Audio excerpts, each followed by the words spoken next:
Okay guys, welcome to my channel. Sunday karon sa dire sa Canigao Island. Ato ning gibuhat guys para makatabang tao makakuha tag funds, makabaligya tag plastic para atong ipuno sa itong school supply para sa kabataan sa lungsod sa Mata.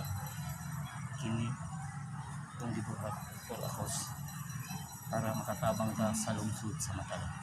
Okay, itong buhaton.